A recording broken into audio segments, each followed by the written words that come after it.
Okay, so we were talking in the previous classes about how the Baal Shem Tov and the Maggid message were talking about people remembering Hashem and giving people ways of contemplating and sort of what to think about, but it wasn't really so much of a developed system. It was more like little sayings and like to give people a boost.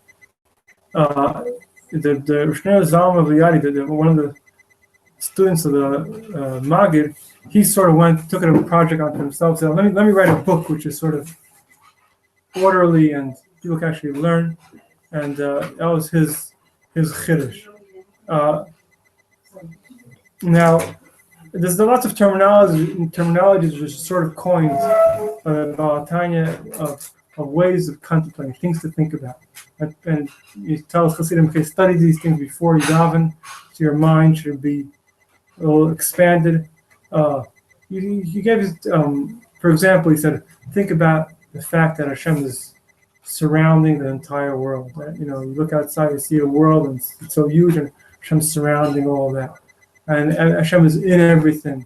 All types of sort of giving a language of contemplation. Sort of to help people focus their minds on spiritual things. I just want to learn with you inside one chapter from the Tanya. It's called Perek Dalet. It should be 1 second. Page Chet.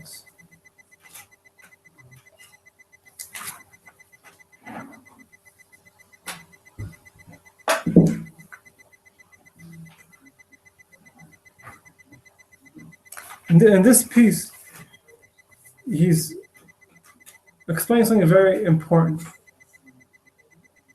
When we start making our focus, connecting with Hashem mentally and emotionally, so there automatically arises a question. So what is all this stuff that we do? Isn't that just, why do we do so many stuff? The main thing is to connect, think about Hashem, feel close, and that's it.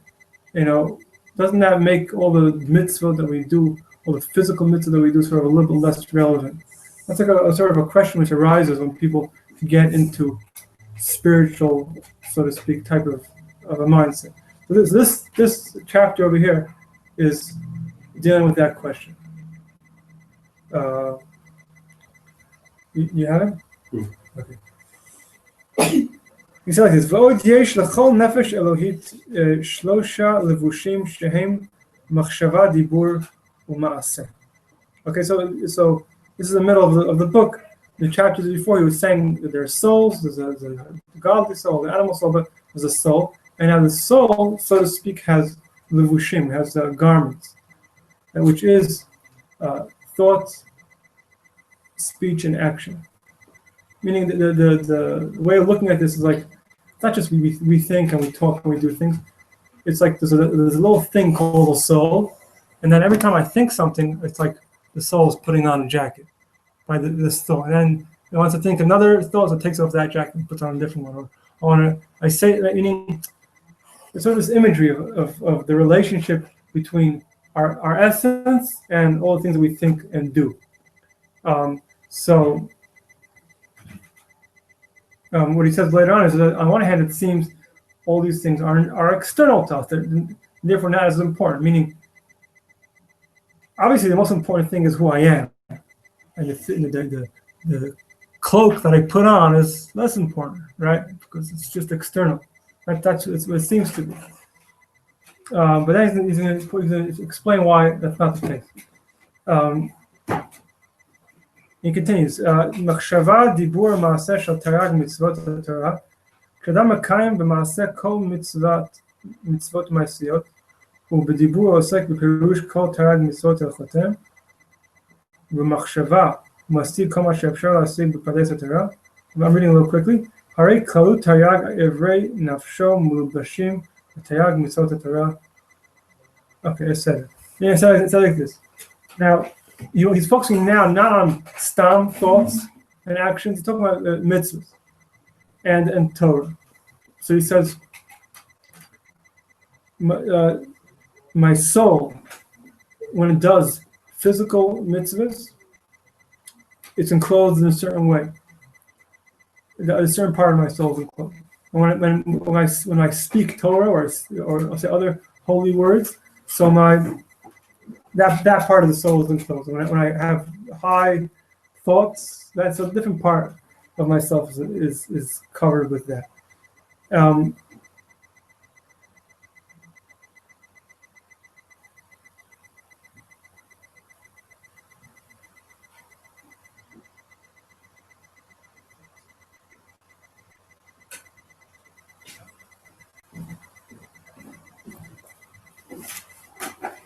Okay, now let's skip down a little bit towards the end of the page where there's a dot and it says Vehine. It's about 6 lines up from the bottom of the page. Okay, so Vehine Shlosha levushim elu. These 3 garments, referring to thought, speech, and action, Torah u'mitzvoteh, of the Torah and its mitzvahs, af shnikraim levushim lanefesh, even though they're referred to as garments for the soul, ruach v'neshama, nefesh, ruach, and neshama, different parts of the soul. Im kol zeh, nevertheless, gavha u'gadla ma'alatam le'en kates v'sof al malat nefesh, ruach, and neshama atzman. Now he's saying something counterintuitive. He's saying, even though these are garments, nevertheless, the ma'ala, the importance of these things are so much greater than the soul itself. So what does that mean? The Zohar says that Hashem and the Torah are one. What does that mean? What does it mean that Hashem and the Torah are one?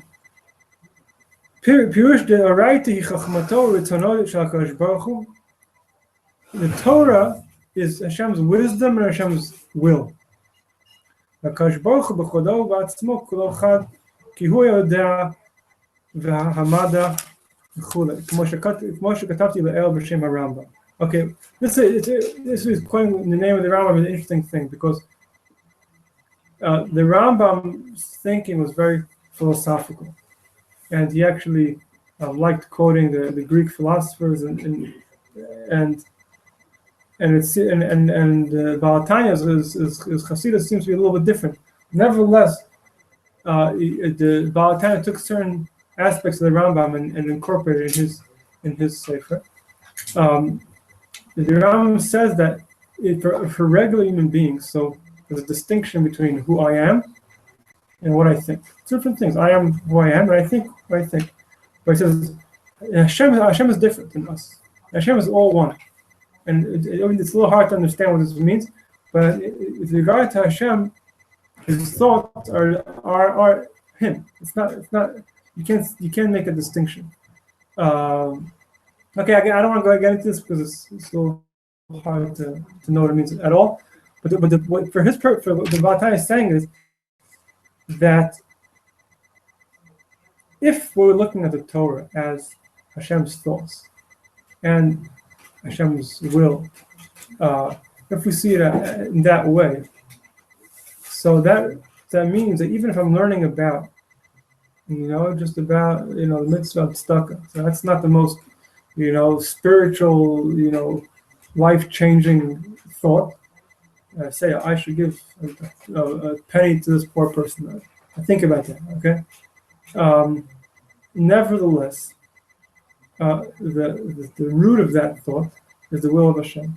The root of that thought is the will of Hashem. So it really is Hashem in some sort of way, and therefore, that's a way of connecting with Hashem, even though it doesn't feel like it automatically. It doesn't feel super enlightened or super high. It's just a very simple thought. It doesn't matter. That's what he's trying to say. Not everything is what it feels like. Sometimes, this is the right thing. This is the will of Hashem. That's connection. Meaning, he's actually the Baal Tanya is teaching people to be mature in a certain way, because When I'm immature spiritually, it's so I measure everything what I'm feeling at this moment. I feel this is holy, so it's holy. If I don't feel it's holy, so it's not. But he's trying to say no.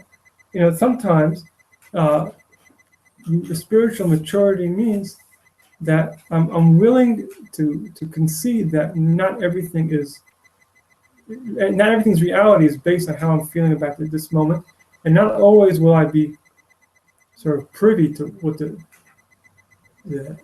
cosmic meaning of something is. For example, the whole Torah is full of mitzvahs talking about thousands of different physical situations.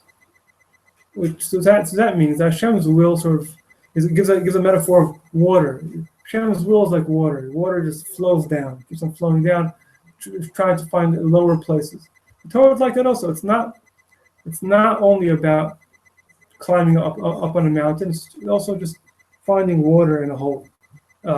And when we think about doing this thing right, this mitzvah, this particular physical thing, in that way we're connecting to Hashem's will, and it's divine regardless of whether we're feeling it or not. And in the end of this chapter, it gives a mashal. It says if you hug somebody, and they're wearing a lot of clothing, a lot of layers of clothing, so you're still hugging them. It doesn't matter. It's the person's still there. You see that, which I think is really a powerful metaphor as far as mitzvahs. So he's saying every mitzvah you do, and every Torah, the words of Torah you're involved with, that's what you're doing. You're hugging Hashem in some sort of way. Maybe if the sort of the clothing are very thick, it's hard for you to feel that you're hugging Hashem. But think about it for a moment.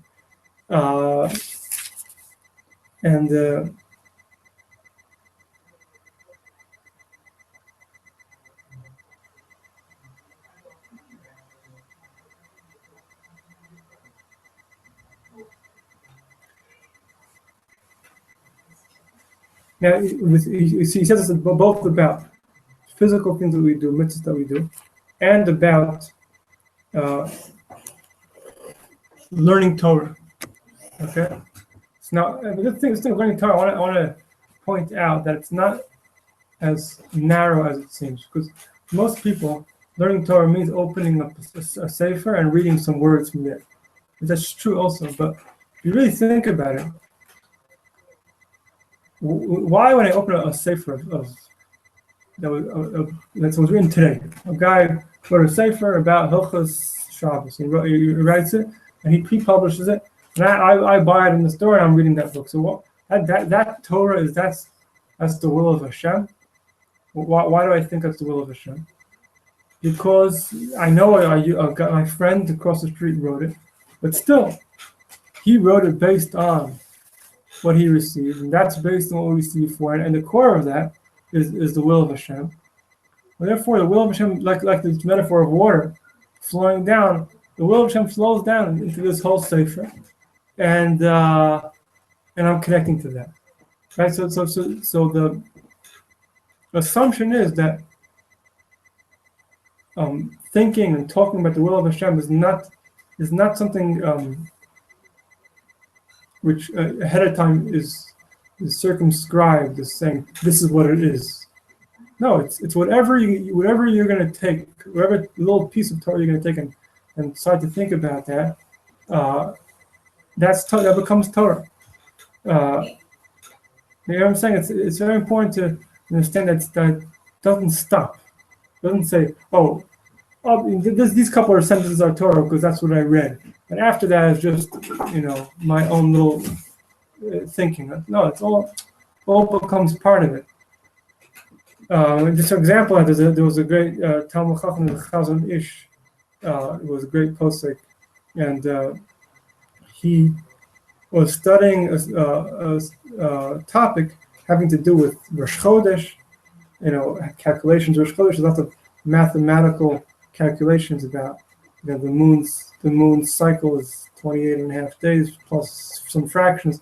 So there's a lot of mathematical calculations to figure out exactly what details of that. So he took a paper and he wrote out like in longhand, multiplication, division, whatever he was doing, and to figure out the sugya.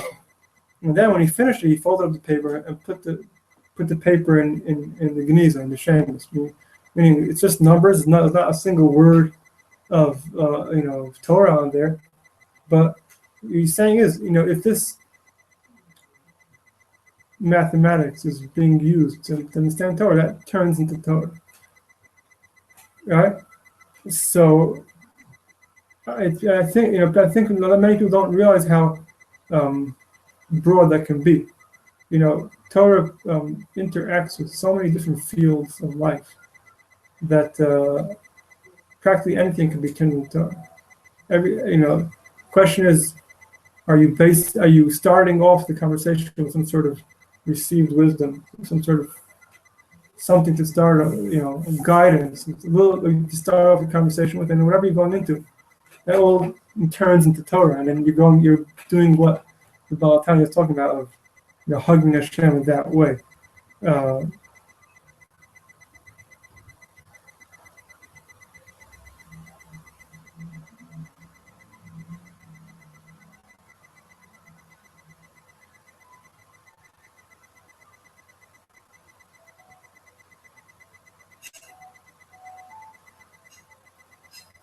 And you can see this doesn't necessarily have to be in like wisdom, like per se, like like math or something. It can even be, in interpersonal situations. Like if I say, I understand that Torah wants me to tell the truth, let's say.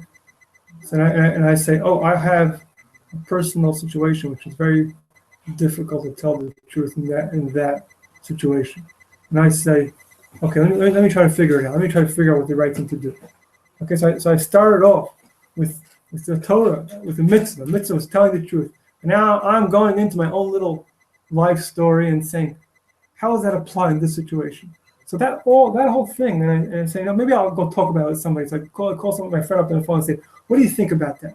What do you think? Should I tell him? Should I not tell him? That with the proper consciousness, that whole phone conversation could be like shuckling in the base medrash. It's the same thing. You're really doing the same exact thing as someone who's piling up pile of books is doing to try to figure out a halacha. It's the same thing. It just doesn't seem like it, but it seems like such a commonplace thing that we do all the time. But it's the same thing.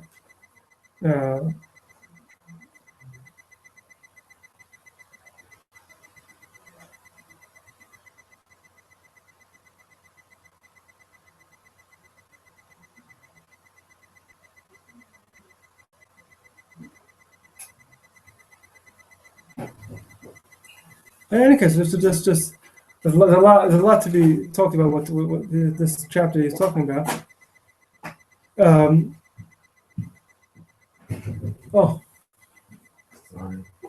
Kol B'Seder? Okay, now, just give you a very quick recap of what we're talking about. The Baal Tanya talks about the fact that the mitzvahs and the Torah that we do are an extension of the will of Hashem. That's like an image of water flowing down a hill, coming down to the lowest places. And therefore, he says, sometimes when we're learning Torah, or we're thinking about something physical, or we're doing a mitzvah which is physical, which doesn't necessarily seem like the most divine thing in the world, nevertheless it is. It gives us imagery of hugging somebody, even though they're wearing a lot of clothing. You're still hugging them. It's the same thing. If you're doing this mitzvah, it's the will of Hashem. You're still connecting, even though externally it doesn't feel that way. So one thing which is interesting is that just on one hand, the Chabad teachings, particularly in the earlier parts, in the sort of the beginning of the movement, was very much focused on contemplation and meditation, and the stories. The Chabad Hasidim in Russia would sit with like holding their head for hours, thinking about some sort of very lofty idea and then daven. But interestingly, recently it went in a different direction. It became very much action focused. So, but it's interesting to see that sort of that seed of being this world focus is really there in the Tanya itself. It's just a question of what part are you focusing on more than the other. But in other words, it's this we're on this like seesaw. So like on one hand, it's good to be deep, and good to be thinking deeply and to connect deeply and to feel deeply. And if you're not, and Hasidim were very much pushing that in davening. It shouldn't be just words and just flying through it. Really feel what you're doing. On the other hand, making that everything, according to the Baal HaTanya, is a problem also. If your only way of measuring what you're doing spiritually is that feeling or that enlightenment or that your brain is totally wide open, that's it's not enough, because bottom line, that enlightenment is in me. Me as a personal person, I feel very excited. I feel very in touch. So that's me. But at the end of the day, what we're trying to do is to connect to Hashem. And just like you can't. If I have a friend and I say, I'm so excited to see you. Wow, I'm so happy. And like your friend's trying to get a word in edgewise, and you can't. Like, wow, it's amazing. I see you. And you say, oh, by the way, can you lend me a quarter for the phone call? But you don't listen because you're like excited about seeing him. That's not really much of a relationship. That's like you're happy to see this person, but you're not seeing him actually. Because you're in yourself. With this point that the Baal HaTanya is stressing is sort of saying there's something called the will of Hashem, and until you're able to take that seriously, even if you're not flying and you're not really listening, you're just talking. It's the action. It's everything. It's action. It's thought. But the point is, it's not the determining factor is not how you feel. The determining factor, whether it's right or whether it's wrong. Sometimes that's the thing. Sometimes the right thing feels terrible. Let's say someone you hate. You can't stand the person, and then they ask you for help, and it feels terrible to help them. It feels like the most disgusting thing in the world to help this person. But it might be the right thing to do anyways. It's not easy to do. But just to give you an example that our personal feeling doesn't always dictate what's right and wrong. Sometimes it does. A lot of times our feelings are to be trusted. That's the contemporary philosophers talk about that a lot. How about in certain situations where if you've just given your brain to decide, without any emotions in it, you'll give the wrong answer. It's true also. Sometimes our emotions are very valuable about knowing what's right, but also it's good to know sometimes not. And I just I'm talking to two ones. These. Yeah. Well, just wondering how this relates to Hasidus. What's the connection between this and the philosophy of Hasidus?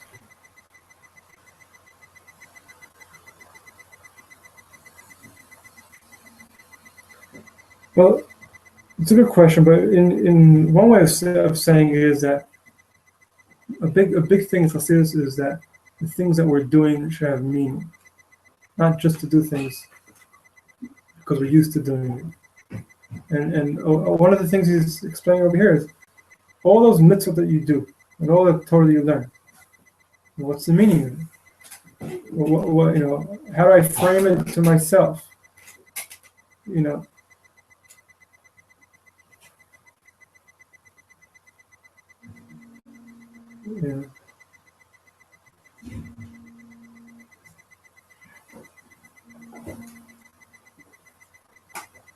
You know what I'm saying? It seems to you like it's not it's not consistent with the general. It's not inconsistent, but not quite sure what the connection is. Hey.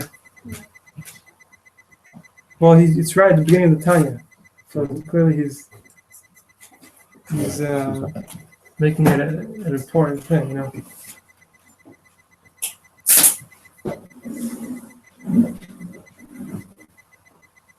What are you saying? I mean, I understand. I mean, Chabad it's very much into the intellectual, right? That's what the Tanya is. So that we need to use our intellect even over the heart. But it's been clear. I mean, the Rebbe, I don't know in the earlier Lubavitch whether the actions were as critical, but clearly this Rebbe, doing the zuzas and the tefillin. I don't know if that was part of outreach or but it was clearly action oriented. And even this but I assume all the Hasidim did for grains and fishes. That wasn't a unique Lubavitch. Right. That seems very different from this thing. Why? This is sort of not action oriented, specifically in the same way. It's about what you do. It's very individualistic. What am I saying over here? Yeah. No, but what I'm trying to say is that in certain ways it's not individualistic. In a certain way, if the focus over here is the will of Hashem, not the focus is not my personal spiritual level, then it turns it away from my individual. What does my soul need? No, these are ways to connect. Do that. Whether you feel it or you don't feel it. Understand? It's sort of it's going away. It's sort of a counterbalancing. Maybe it's clear, but sort of counterbalancing this push to just be spiritual. I'm saying that's not all there is, because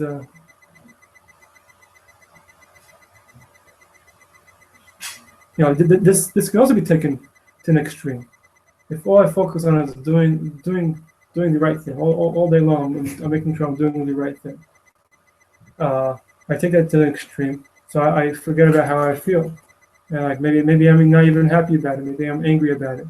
Doing all these things, So that is, so if that's the case, so then I need to say, okay, I know I have to do a million things. But let me first, make peace with myself and say, okay, how do I reconnect to, love of Hashem? How do I reconnect to what I'm doing over here, which is probably more of what Hasidus is about. This piece is sort of saying the other side. I think the whole concept of thought, speech, and deed is extremely important. Things that's how the soul manifests itself, through thought, through speech, and through deed. So we have to be very, very careful about our thinking, our speaking, and what we do. Mm-hmm. So it's a kind of a ethical lesson. Yeah, but the way the Tanya is saying is more than just it's a manifestation of myself, but it's manifestations of Hashem. Meaning, if the things I'm doing are the will of Hashem, then the thought that I'm thinking is manifestation of Hashem. It's a connection with Hashem. The action I'm doing is the right thing, the will of Hashem, and it's a connection with Hashem. And I'm not sure if I'm bringing across the point of what What do you think? What's your reaction? Maybe it's just a part of trying to be the simcha in every part of your life. When you can be the simcha, it's easier to accept whatever comes your way, whether it feels good or not. It's just a combination of Yitzhak and simcha. And if you can work on that, then pretty much anything that happens to you can find a way to do it. Whereas without working on simcha and without working on Yitzhak,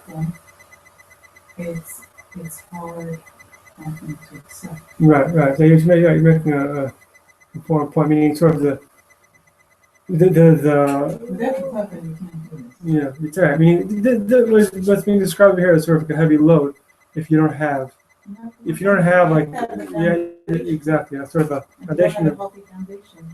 right. Come to accept. Right, I hear what you're saying. Also, so again, this chapter is within a much larger. This is the beginning of this is the fourth chapter of the Tanya, and in the Tanya itself, it actually has many chapters about that. It's exactly about bitachon Hashem, about what to do when you're struggling. It's trust in Hashem that He's taking care of you, and what to do when you're feeling guilty, and that's making you sad. He has a whole chapter. Yeah. So. Guilt is something you always, I don't know all the histories, but sometimes you go guilt. Oh, yeah. And it doesn't do anything, it doesn't change anything. Yeah. If I remember correctly, I'm not sure if it's. I think he may say that guilt sometimes comes from like we're making ourselves too big. Like sometimes guilt is not really. I feel bad to this. Guilt is sometimes I'm such a great person. How could it be that I messed up? It doesn't befit my greatness to mess up, and that's what's making me crazy. So that again we confuse that with thinking, I care about about good things so much that I can't handle this. No, it's not necessarily what's making me crazy. It's sometimes just like how could it be? Okay, it could be happened. We're talking about the Beinonim here, because the whole Tanya is about the Beinonim, and we're always being tested.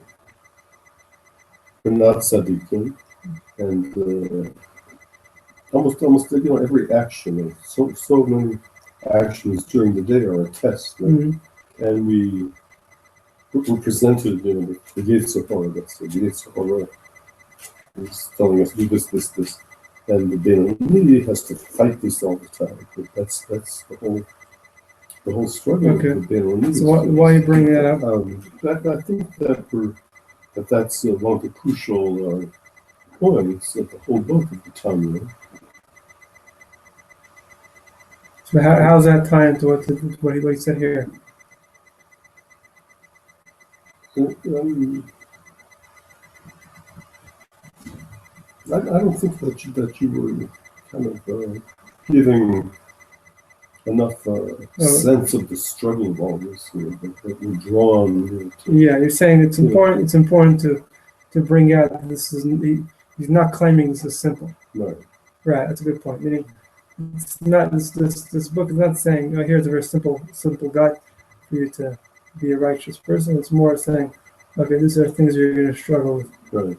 Okay. Give tzedakah, but something that's in the Yetzer Hara, which is very, very important. Don't give tzedakah. And you have to keep fighting the Yetzer Hara all the time. That's what the spiritual work of the Beinonim is, to keep fighting this all the time. Yeah. I just want to say one more. I did sort of reframe this. Is that what he's saying is also that we're trying to think about Hashem. That's what we're trying to do. And as I mentioned before, he taught all types of ways of doing that, ways of contemplating. The bottom line, no matter how much we contemplate, we're not going to know Him. Hashem is beyond our knowledge. And we sort of have to make peace with that. You really have to make peace with that. And just as a parenthetical thing, the truth is we don't have knowledge of anybody. Only of Hashem. We don't have knowledge of even the people we're close to. We don't really know them. We know something. But total knowledge is not within our are possibility. But you know, if my wife says to me like, "Please come home at 7:15. I really need to be home," so I don't know her entirely. I don't know the depths of her soul, but I know she wants me to come home at 7:15.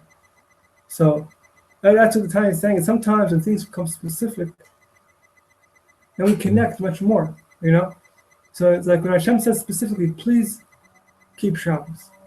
So I say, "Oh, that's great. Thank you for telling me that. Now I have something I can hold on to." You know, and like like his imagery of things flowing down like water. Sometimes when things flow down from this unknowing place and become tangible in a certain way, that gives us peace. You know, after the tangibility of it. I'm saying, oh, yeah, I'm so glad that I got some sort of message I can hold on to, even though I know that you're unknowable.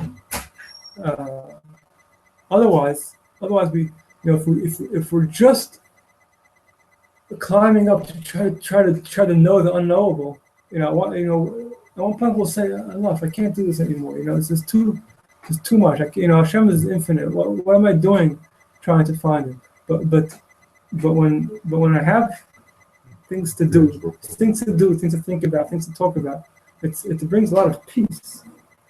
I think that's a big message he's trying to say. You know?